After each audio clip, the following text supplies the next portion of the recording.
Odisha, a land of lush green valleys and rolling hills, is home to several tribal communities.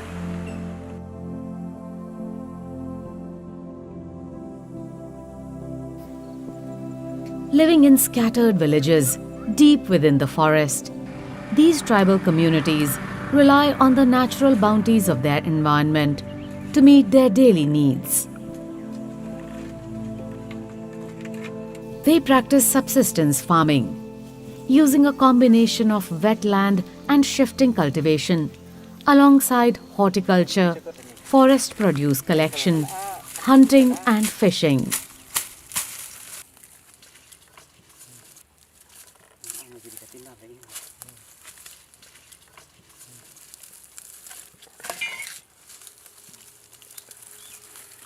Tribal communities cultivate rice, minor millets, pulses and vegetables, which they consume along with a variety of seasonal fruits, leaves, edible flowers, insects, mushrooms, roots and tubers collected from the forest. The wild roots and tubers collected by these communities are highly nutritious. They may be roasted, boiled, or prepared as a curry.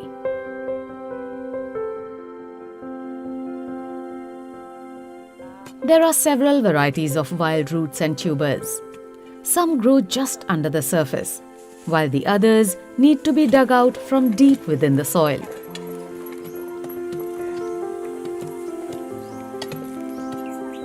Part of the Kandh tribal community, the Dongariya Kandh, practice a mix of settled agriculture and horticulture.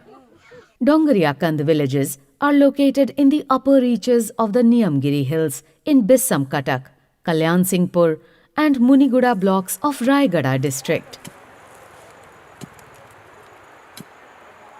On these hill slopes, they grow pineapple, turmeric and vegetables.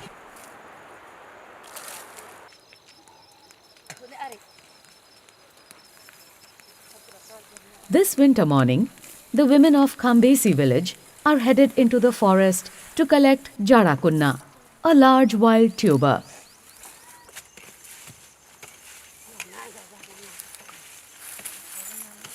Wild tubers are called kuna in the Kui language spoken by the Dongariya Kandh.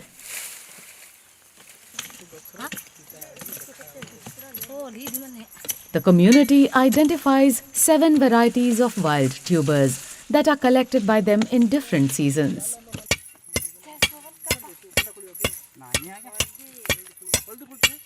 Using iron rods and hose, they dig 3 to 4 feet deep before they unearth a cluster of jarakunna tubers.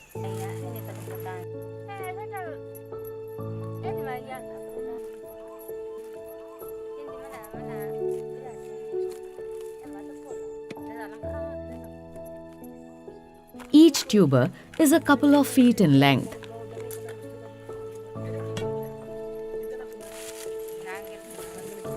Their in-depth knowledge of local flora enables the Dongariya Kandh women to identify specific creepers amidst the dense vegetation and determine where to dig for this wild tuber.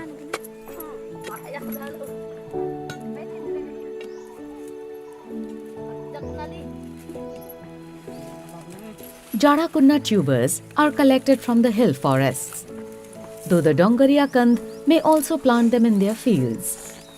Other wild tubers like Karadu kunna, Rani kunna and Happa kunna are also collected on a seasonal basis.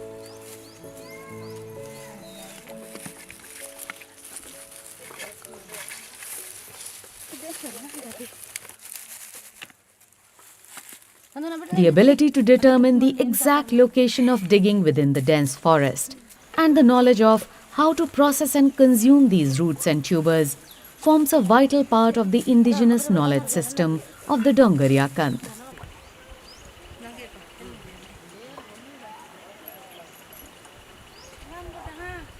As dusk falls, the collection is complete and the women return to the village.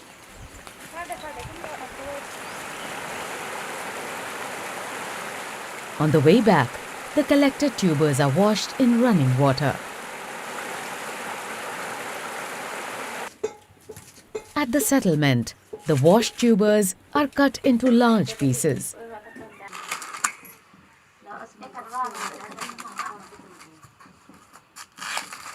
They are placed in pots and seasoned with salt.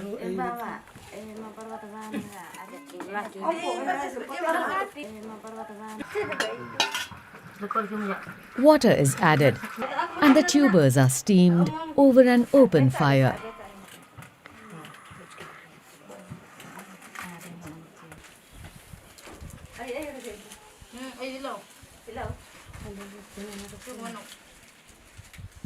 Once the tubers are cooked, they are allowed to cool. The outer skin is removed with knives.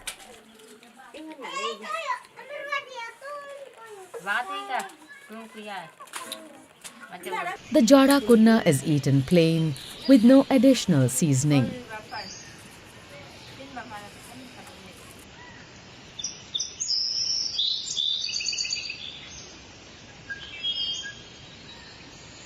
Residing in the districts of Koraput and Nabrangpur, the Dharua are skilled in bamboo basketry. The Dharua women are preparing small bamboo collection baskets. They also weave bamboo winnows and containers for their daily use and to sell in local markets.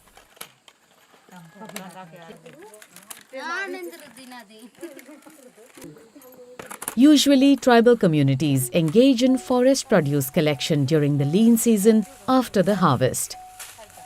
Wild roots and tubers are abundant during this time. While foraying into the forests, the Dharua women collect these tubers along with leaves, fruits and bamboo. In the winter months, these women collect a tuber or kurdale, locally known as shitong. It is one of the 5 edible wild tubers collected by the community.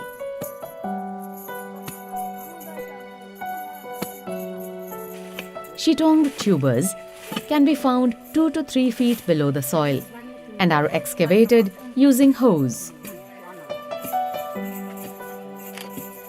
We asked Rambati Dharwa how they were able to locate these tubers. आमे जंगल को जीवु जे सिटंग कुरडल बोली केरी जंगल को जीवु कजी बोलबु जन आड़े से सिटंग कुरडल तिबो से माल को अनै ताकू सारी आड़े गरजाय बोलबु साबल संगे गरजाय बोलबु गुदुम गुदुम गुदुम गुदुम करबे सी कांदा तिबा पटकू एटी कांदा अछि बोली केरी आमी जन ताकू गरजाय लाबाट क्या खा ताकू कलबु कोला कोली करी सी कांदा बारले सी कांदा को आमी नहीं कि 8 बजार करी आमी दुकान को कि घर को रुचाई बास करी आमी खाइबा व्यवस्था करबो.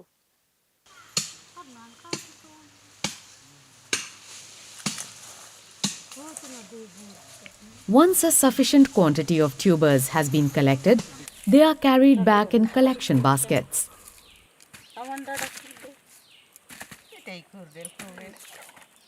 At the village, the tubers are washed and the thick brown skin is removed.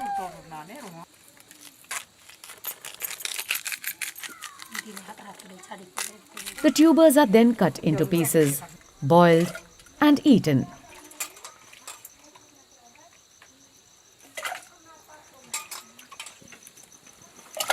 At times, shitong kurdale is also collected and sold in the local market or hart.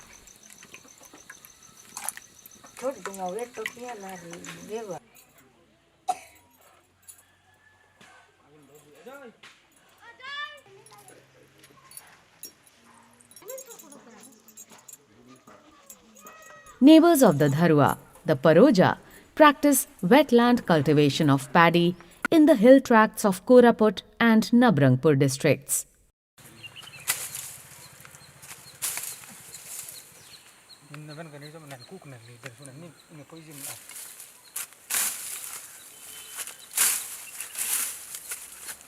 The community collects several types of wild tubers, which they call kanda.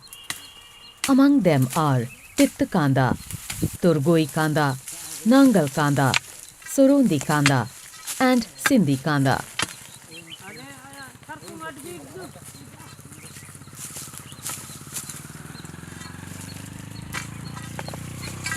Sirendikanda belongs to the Dioscorea family of woody vines that grow abundantly in the forests of Odisha. Identifying the leaves of this vine, the Paroja dig the soil to unearth and collect these tubers.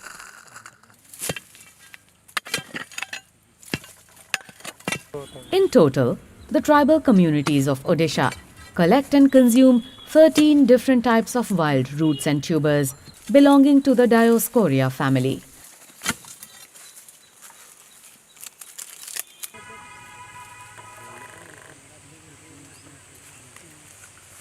Pittakanda grows in the rocky soil of the hill forests. The tubers are often located deep within the soil, wedged between boulders.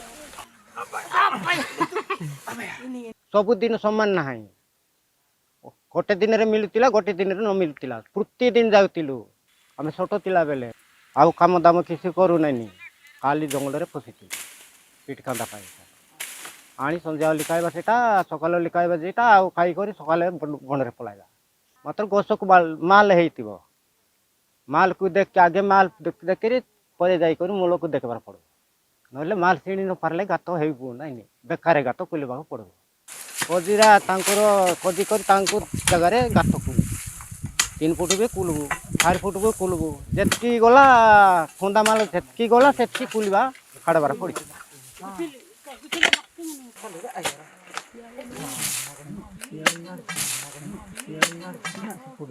କୋଉ ଜାଗାରେ ଉପରକୁ ଥିବ କୋଉ ଜାଗାରେ ବେଶୀ ଦୂରକୁ ଥିବ ମାଟି ମାଟି କାଢ଼ବାକୁ ବେଶୀ କଷ୍ଟ ପଡ଼ିଛି Kerala ସମରେଟା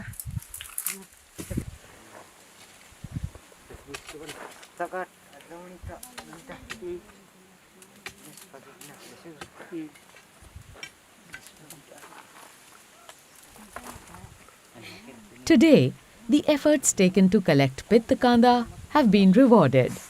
From the deep hole dug by the Paroja men, a good quantity of this tuber has been collected.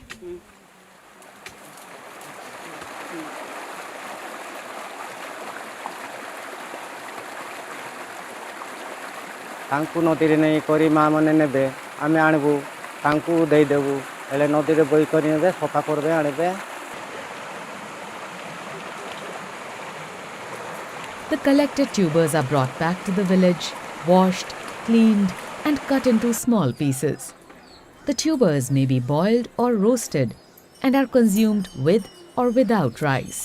ରୋଷେଇ ବୋଲେ ତାଙ୍କୁ କରୁଛନ୍ତି ହେଲେ ଚାଉଳ ଥିଲେ ଚାଉଳ ପକାଇବନି ନଥିଲା ବୋଲେ ଖାଲି ପାଣିରେ ମିଶାଇବି ତାଙ୍କୁ ଟିକେ ପାଣି କରି ଖାଇଦେବି ଯୋଉ ପ୍ରକାର କଲେ ସେମିତି ହେଇଛି ତାଙ୍କୁ ତରକାରୀ କଲେ ବି ହେବ ନା ତାଙ୍କୁ କାଲି ସିଝାଇ ଖାଇଲେ ବି ହେବ ନିଆଁରେ ପୋଡ଼ାଇ ଖାଇଲେ ବି ଚଳିବ ହେଲେ ତାଙ୍କର ଭାତରେ ମିଶାଇ କରି ଖାଇଲେ ବି ଚଳୁଛି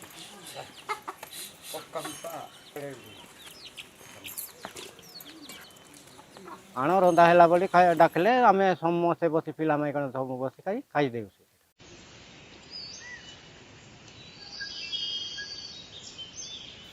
ମାର୍କେଟରେ ବିକୁଛନ୍ତି ଆଜିକାଲିଠୁ ବିକୁଛି ଆଗ କାଳରେ ବିକୁନଥିଲେ ଜାଣିନଥିଲେ ଖାଇବା ଲୋକ ବି ନ ଜାଣିଥିଲେ ଆମେ ଖାଇବା ଲୋକ କା ଜାଣୁଥିଲୁ ବଣରେ ଖୋଜି ଖୋଜି ଆଣିକରି ଖାଉଥିଲୁ ଏବେ ମାର୍କେଟରେ ବି ଚଲୁଛି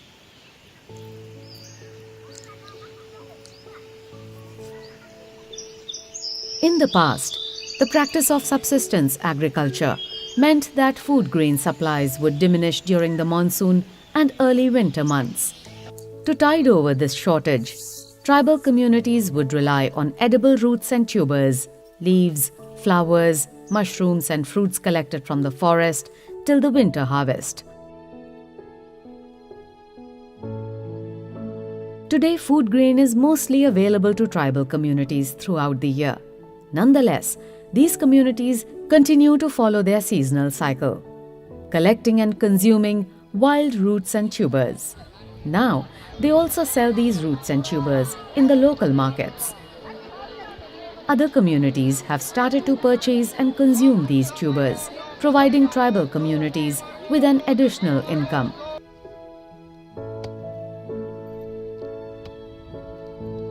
In recent years, some tribal communities have started cultivating a few types of wild roots and tubers.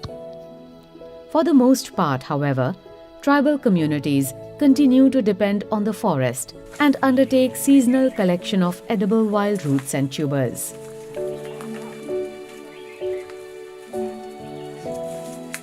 While collecting roots and tubers, these communities rarely disturb the surrounding vegetation. The tubers are cut in such a way that a small portion is left underground, still connected to the creeper. This practice ensures that the creeper survives and can regenerate so as to provide more tubers in the coming seasons and years.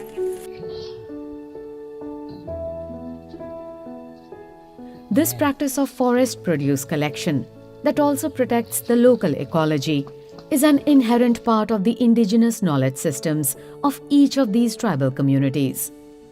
It demonstrates how these communities live sustainably and in harmony with the forests that protect and provide for them.